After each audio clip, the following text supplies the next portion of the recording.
तो एक बार मैंने अपने टीचर से पूछा था कि स्प्रिंग का मतलब क्या होता है। तो मैम ने बताया कि स्प्रिंग का मतलब होता है एक ऐसा मौसम जब चीजें नया होता है, हरा भरा होता है। तो मैंने ये सोच लिया कि लॉस्ट स्प्रिंग का मतलब होता होगा कि कोई मौसम को चुरा के लेके चला गया, बट ऐसा कुछ नहीं है। आज का जो हमारा ये स्टोरी है, lost spring stories of stolen childhood, ये कहानी है दो बच्चों का, साहेब और मुकेश, जिन्होंने अपना बचपन खो दिया था अपने फैमिली की जिम्मेदारियों को उठाने के कारण और गरीबी के कारण। तो लॉस्ट स्प्रिंग सिंबलाइज कर रहा है वो होप, वो उम्मीद जो बच्चों के अंदर होता है, बट इन दोनों के अंदर नहीं था क्योंकि उन्होंने वो खो दिया था।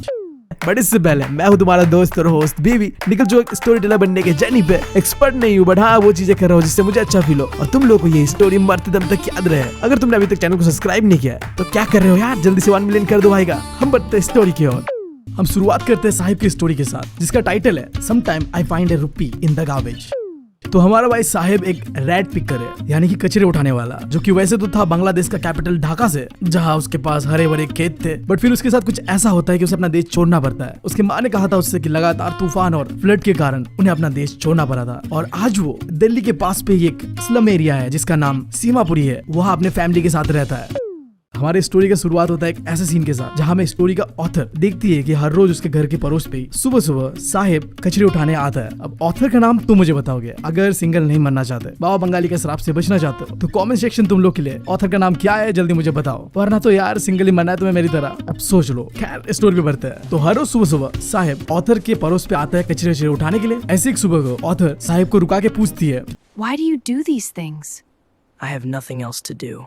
ऑथर कहती है तुम स्कूल क्यों नहीं जाते। अब ये बात वो कह तो देती है, बट थोड़ी देर में उसे रिग्रेट फील होता है कि उसने ये क्या कह दिया। अगर वो जा पाता स्कूल तो ये सब चीज थोड़ी करता। बट साहिब हंसते हुए जवाब देता है कि मेरे पड़ोस पे कोई स्कूल है ही नहीं, अगर गवर्नमेंट ने कभी स्कूल बनाया तो मैं जरूर जाऊंगा। फिर हमारा ऑथर पूछता है कि अगर मैं स्कूल बनाऊं तो क्या तुम आओगे। तो साहिब हंसते हुए कहता है कि हाँ क्यों नहीं। ऐसे कुछ दिन बीतते हैं और फिर एक दिन मुलाकात होता है साहिब का ऑथर के साथ। साहिब दौड़े दौड़े ऑथर के पास आता है और पूछता है कि आपका स्कूल रेडी हो गया है। अब साहिब का ये बात सुन के ऑथर को थोड़ा बुरा लगता है कि उसने एक छोटे से बच्चे के साथ झूठा वादा किया। फिर वो सोचती है कि इन जैसे बच्चों के साथ तो हर रोज कोई ऐसे झूठे वादे करते हैं, तो मैंने कुछ ऐसा बड़ा गलती किया नहीं है। अपनी गलती को जस्टिफाई कर रही होती है और कहती है स्कूल बनने पे थोड़ा टाइम लगता है। भाई गजब है, झूठा वादा करना ना इन बड़े लोगों से सीखो। जब मैं छोटा था मेरे मम्मी ने तो मेरे साथ कितने सारे झूठे वादे किए, स्पेशली जब हम कहीं घूमने निकलते थे ना और मुझे कोई चीज पसंद आ गया, चाहिए, मम्मी कहती थी कि अगले बार दिला दूंगा। वो अगले बार भाई साहब अभी तक नहीं आया। तो मैं साहिब का दुख दिल से समझ सकता हूँ। ऐसे कुछ महीने बीतते हैं और अब ऑथर साहिब को अच्छी तरीके से जान चुका था। उसे ये भी मालूम चल चुका था कि साहिब का पूरा नाम है साहिब आलम, जिसका मतलब था लॉर्ड ऑफ द यूनिवर्स।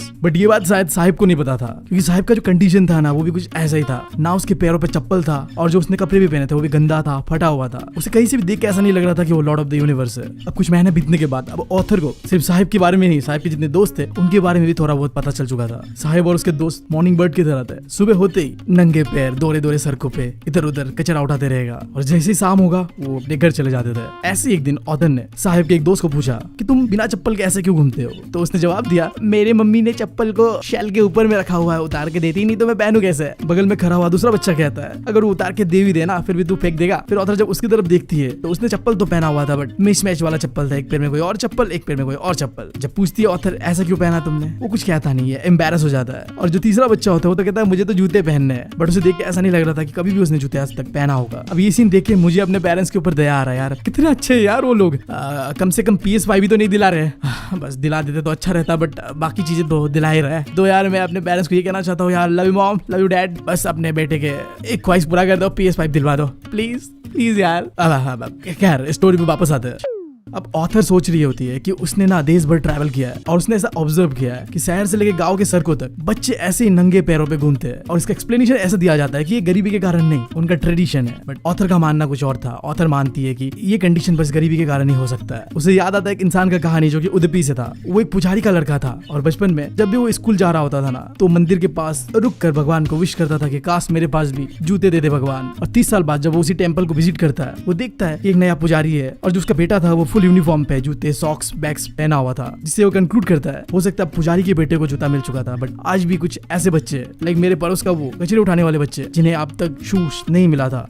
ऐसे कुछ दिन बीतते हैं और अब ऑथर डिसाइड करती है कि वो साहिब के घर पे जाएगी, जो कि मैंने तुम्हें बताया सीमापुरी पे थी। अब थोड़ा बहुत अगर मैं तुम्हें सीमापुरी के बारे में बताऊं तो सीमापुरी एक स्लम एरिया है जो कि दिल्ली बॉर्डर के पास ही पे है। 1971 पे जो एक वॉर हुआ था इंडिया पाकिस्तान का, उस टाइम पे साहिब की फैमिली और जैसे कई और लोग बांग्लादेश से भाग कर सीमापुरी में आके सेटल्ड हो जाते हैं। वो बहुत ही बुरे कंडीशन पे रहते थे यहाँ पे, कच्चे घरों पे टूटा फूटा टीना लगा हुआ या फिर प्लास्टिक का छत, न पीने को ढंग का पानी है, न ड्रेनेज सिस्टम है, ना ही उनके पास कोई प्रॉपर डॉक्यूमेंट्स या आइडेंटिटी है। गवर्नमेंट ने बस उन्हें राशन कार्ड इशू करा था जिससे कि वो वोट दे सकते थे और चावल दाल खरीद सकते थे राशन के दुकान से। सीमापुरी के लोगों के लिए आइडेंटिटी से ज्यादा फूड मैटर करता था। अब हमारा ऑथर ऐसे गांव में घूम रही होती है और जाके वो मिलती है कुछ औरतों से और सवाल जवाब करती है कि आप लोगों ने अपना घर, मिट्टी, जमीन छोड़कर यहाँ क्यों आ गए हो, इस तरीके से क्यों रहते हो। तो उनमें से एक औरत जवाब देती है कि सीमापुरी में एटलीस्ट उन्हें खाना तो मिलता है, जहाँ वो रहते थे वहाँ तो उन्हें 2 वक्त का खाना तक नसीब नहीं होता था, रात को भी भूखा सोना होता था। आज यहाँ पे उन्हें जहाँ पे भी खाना मिलता है वहाँ पे वो टेंट गाड़ के अपना जिंदगी को जी रहे हैं। उनके जो बच्चे हैं वो भी कचरे उठाकर उनका मदद कर रहे हैं और इसी तरीके से उनका जिंदगी चल रहा है। यहाँ पे विलेज के लोगों के लिए जो गार्बेज कचरा था ना, एक सर्वाइवल का जरिया था। वो कचरा उठाते थे, उसे देते थे, पैसा मिलता था और अपना जिंदगी जीते थे। बट बच्चों के लिए गाँव का ये कचरे उठाना कोई मैजिक से कम नहीं था, क्योंकि हर दिन बच्चों को कुछ नया मिलता था। वो एक्साइटेड रहते थे, पता नहीं कल क्या मिलेगा हमें। साहिब बताता है कि कभी उसे 1 रुपया मिल जाता था तो कभी 10 रुपया मिल जाता था। तो तुम यहाँ पे कह सकते हो बच्चों के लिए गार्बेज गोल्ड की तरह था, पता नहीं यहाँ से क्या निकल जाएगा।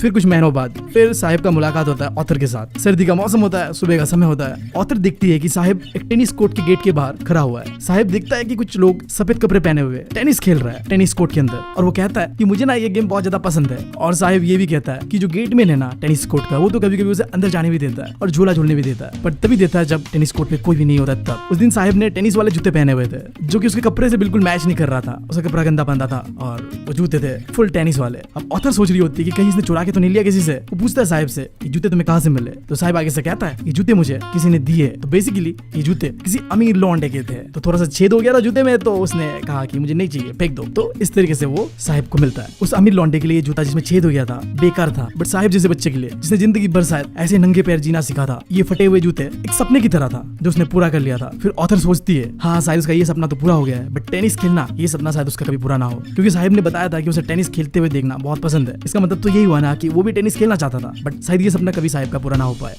अब थोड़ा और समय बीतता है और एक दिन ऑथर देखती है कि साहिब ना अपने हाथों पे दूध का एक कंटेनर लेके कहीं जा रहा होता है। वो साहिब को पूछती है कि कहाँ जा रहे हो। तो साहिब आगे से जवाब देता है कि मैं जा रहा हूँ काम पे, मैं आजकल काम करता हूँ चाय के टपरी पे, मुझे 800 रुपए महीने के मिलते हैं और खाना पानी भी मिल जाता है। अब जब वो कह रहा होता है ना ये चीजें, तो ऑथर उसके चेहरे की ओर देखता है और उसका चेहरा बिल्कुल बदल चुका था। वो जो बचपना था, बेफिक्री था, टेंशन नहीं था भाई साहब। भले वो कचरे उठाया करता था एक समय पे, बट चिल था यार वो बच्चा। बट शायद अब उसे ये चाय का कंटेनर भी भारी लग रहा था। वो दिल से ये काम नहीं कर रहा था, बस मजबूरी से कर रहा था। इसीलिए शायद आज साहिब को उस कचरे के बैग से ज्यादा भारी लग रहा था ये हल्का सा चाय का कंटेनर। अब साहिब यार आजाद नहीं है, अब साहिब अपना मन का मालिक नहीं है। अब वो जो चाहे वो नहीं कर सकता, उसे वही करना होगा जो उसका मालिक कहेगा। तो यार इसी सैड एंडिंग के साथ ये स्टोरी होता है खत्म, जहाँ में साहिब ने अपना बचपन खो दिया, उसका आजादी खो दिया। और ये सारी चीजें हुआ इसलिए क्योंकि उसका घर का रिस्पॉन्सिबिलिटी, गरीबी उसके सामने आ चुका था, जिसने उसका बचपन छीन लिया था उससे। चलो अब आप देखते हैं द लॉस्ट स्प्रिंग का part 2, I want to drive a car. साहिब की तरह अब हमें देखना है एक मुकेश नाम के लड़के की कहानी जो कि रहता है फिरोजाबाद में। अब फिरोजाबाद ना फेमस है बैंगल मेकिंग के लिए, चूड़ियां बनाने के लिए। पूरे इंडिया भर में कहीं में भी अगर ग्लास रिलेटेड कुछ भी चीज बन रहा है ना, तो पॉसिबल है कि वो फिरोजाबाद से बन के आ रहा है, क्योंकि फिरोजाबाद को इंडिया का ग्लास मेकिंग इंडस्ट्री का सेंटर माना जाता है। अब तुम्हारे लिए एक सवाल यहाँ पे, फिरोजाबाद कौन सा स्टेट से है मुझे बताओ। खैर इस शहर के अंदर पे जितने भी लोग है ना, वो जनरेशन से यही चूड़ियां बना रहे हैं। आज भी जो लोग रहते हैं ना वहाँ पे, वो वही काम कर रहे हैं जो उनके दद्दा के दद्दा ने करा था, चूड़ियां बनाना। और हमारा मुकेश भी इन्हीं फैमिली में से एक है। बट प्रॉब्लम क्या पता है, चूड़ियां बना रहे हैं ठीक है, अच्छी बात है, बट जब कोई इंसान कुछ काम करता है ना, तो उस उम्मीद से करता है कि उससे उसका जिंदगी बेटर होगा, पैसे मिलेंगे। बट ये जो बैंगल मेकिंग इंडस्ट्री है ना, इसने बस फिरोजाबाद के लोगों को गरीबी दिया था और कुछ नहीं। वहाँ के लोग इतना भी नहीं कमा पाते थे कि अपना भरपेट खाना जुगाड़ कर पाए। अब तुम इमेजिन कर लो उनका कंडीशन कैसा होता होगा। बट इन सब में हमारा मुकेश बिल्कुल अलग था। वो अपने बाप दादा की तरह जिंदगी भर चूड़ियां नहीं बनाना चाहता था, वो एक मोटर मैकेनिक बनना चाहता था। ये उसका एक ड्रीम था। अब हमारे ऑथर को भी लगता है कि मुकेश का सपना मोटर मैकेनिक बनने का ये कभी पूरा नहीं हो सकता। इस चीज को बुक के अंदर भी डिस्क्राइब करा गया एक वर्ड से, इसका नाम है मिराज। अब जब तुम डेजर्ट पे प्यासे होते हो और पानी की तलाश पे होते हो, तब तुम्हें ऐसा लगता है कि तुम्हारे आगे ना पानी है, तालाब है, बट रियलिटी में वो होता नहीं है। एग्जैक्टली इसी तरीके से मुकेश का जो ये सपना है ना, वो एक मिराज की तरह है, जो कि किसी दिन फिरोजाबाद की इस धूल खाते हुए गलियों में कहीं खो जाएगा। क्योंकि पूरे फिरोजाबाद में लगभग 20,000 से भी ऐसे बच्चे हैं, इंक्लूडिंग हमारा मुकेश, जो किसी फैक्ट्री में किसी ऐसे कंडीशन पे जहाँ गर्मी होगा, भट्टी में आग जल रहा होगा, मतलब ऐसा कंडीशन जिसे डिस्क्राइब नहीं करा जा सकता, उस कंडीशन में भी ये लोग काम कर रहे हैं, चूड़ियां बना रहे हैं। और इस कंडीशन पे लंबे समय तक काम करने की वजह से कई बच्चों ने अपना आंखों का रोशनी भी खो दिया है। अगर फिरोजाबाद में कानून सही से फॉलो होता तो शायद मुकेश और उसके जैसे जितने भी 20,000 बच्चे हैं ना, उन्हें इस तरीके से भट्टी में जलते हुए चूरिया ना बनाना पड़ता, वो अपने सपनों को जी पाते। पर तुम्हें पता है ऐसा होने वाला नहीं है। इंडिया में कानून कौन ही फॉलो करता है। तो बेसिकली हमारा ऑथर यहाँ पे यही चीज बताना चाह रहा है कि भाई साहब मुकेश और उसके जितने भी बच्चे हैं, अगर वो चूरिया नहीं बना रहे होते तो शायद वो अपना पैशन फॉलो करते हैं। जैसे कि हमारे मुकेश का सपना था कि वो मोटर मैकेनिक बने, और मेरा सपना है कि मैं एक मोटर ब्लॉगर बनूं। बट ये चीजें होते हुए नहीं दिख रहा है, क्योंकि पूरे फिरोजाबाद में हो रहा है घनघोर लेवल पे बाल मजदूरी। खैर बाल मजदूरी से याद आया, मेरे घर का सबसे बड़ा बाल मजदूर तो मैं ही हूँ। घर का बड़ा बेटा मतलब यार बाल मजदूर। घर का टॉयलेट साफ करने से लेके मार्केट पे जाके सब्जी लाने तक सारे काम करता हूँ यार। फिर भी माँ बाप के ताने सुनता हूँ कि तू तो किसी काम का नहीं है। अगर तुम भी घर के बड़े बेटे हो तो तुम रिलेट कर पाओगे यार। मतलब तुमने दिन में कितने बार माँ बाप के मुंह से तुम्हारी तारीफ सुना होगा इतने काम करने के बावजूद भी। ना ना ना नहीं होता यार। हम जिंदगी में पैदा हुए अपने बाप माँ का गुलामी करने के लिए। सारे मजे तो ये छोटे लोग कर जाएंगे, हमें तो बस अपने माँ बाप का नौकर बनते हुए अपनी जिंदगी को बिता देना है। खैर अब स्टोरी में वापस आते हैं। अब मुकेश हमारे ऑथर से कहती है चलिए आपको मैं अपना होम टूर करवाता हूँ। उसका पुराना घर को अभी रिबिल्ड करा गया था। वो दोनों गुजरते एक छोटे से गली से जहाँ कचरा बिखरा पड़ा था। बगल में ढेर सारे घर थे जिनके दीवारें टूटे फूटे थे, खिड़कियां नहीं था, दरवाजा भी होना नहीं होना बात बराबर था, और घर के अंदर ढेर सारे इंसान और जानवर इकट्ठा बैठे हुए थे। और कुछ देर चलने के बाद मुकेश का घर आता है और वो दोनों एंटर करते हैं रूम पे। घर पे एंटर करते ही ऑथर देखती है कि एक चूल्हे पे पालक की सब्जी बन रही है। अब देखो मेरा तो ना पालक पनीर फेवरेट है, तुम बताओ तुम्हारा फेवरेट है कि नहीं है। बगल में एक प्लेट रखा हुआ था जहाँ पे ढेर सारे सब्जी कटे हुए थे, और एक बहुत ही दुबली पतली औरत जिसके आंखों में धुआं मंडरा रहा था, वो ऑथर को देख के स्माइल करती है। अब ये औरत मुकेश का भाभी था, यानी कि मुकेश का बड़ा भाई का बीवी था। उसने काफी कम उम्र में अपने बहू बनने का जिम्मेदारी को निभाना शुरू कर दिया था। अपने घर पे वो 3 मर्दों को संभालती थी, एक तो उसका खुद का हस्बैंड, दूसरा मुकेश और मुकेश का बाप। थोड़ी देर में मुकेश का बाप आ जाता है घर में, जिसे देख कर घर की बहू सबसे पहले तो घूंघट ओढ़ लेती है एंड जाके एक टूटे फूटे दीवार के पीछे जाके छुप जाती है। अब देखो ऐसे घूंघट ओढ़ना ना ट्रेडिशन का पार्ट है, एंड सही में बताओ तो मुझे ये ट्रेडिशन काफी पसंद है। मैं तो फैंटेसाइज कर चुका हूँ यार, मुझे लाल साड़ी वाली ऐसे घूंघट पहने हुए किसी भूत से इसका करना है। नहीं नहीं नहीं तुम गलत समझ रहे हो, मुझे इंसानों पे कोई इंटरेस्ट नहीं है। मैं फैंटेसाइज करता हूँ भूतों के साथ। तुम्हें शायद ये मजाक लगेगा बट मैं सीरियसली ये घूंघट पहने हुए लाल साड़ी वाली औरत को देखने के लिए राजस्थान चला गया था भाई, भानगढ़ के किले पे। मुझे देखी नहीं यार वो अधूरा प्यार। उम्मीद है जिंदगी में किसी दिन तो मुलाकात होगा किसी घूंघट में लाल साड़ी वाली औरत से। खैर स्टोरी पे आते हैं और मुकेश के पापा के बारे में कुछ बातें करते हैं। अब देखो मुकेश का पापा ना एक समय में टेलर था, कपड़े सिलाता था, बट अब वो एक बैंगल मेकर है, चूड़िया बनाता है। बट उसने अपनी जिंदगी में चूड़िया बनाते हुए कुछ उखाड़ा नहीं था। वो अपना घर तक कंप्लीट नहीं कर पाया अभी तक, ना ही उसने कभी अपने बच्चों को स्कूल भेजा है। उसने अपनी पूरी जिंदगी में बस अगर कुछ करा था तो अपने बेटों को सिखाया था, जो उसे बहुत ही अच्छे तरीके से आता था। The art of bangle making, चूड़िया बनाना सिखाया था उसने अपने बच्चों को।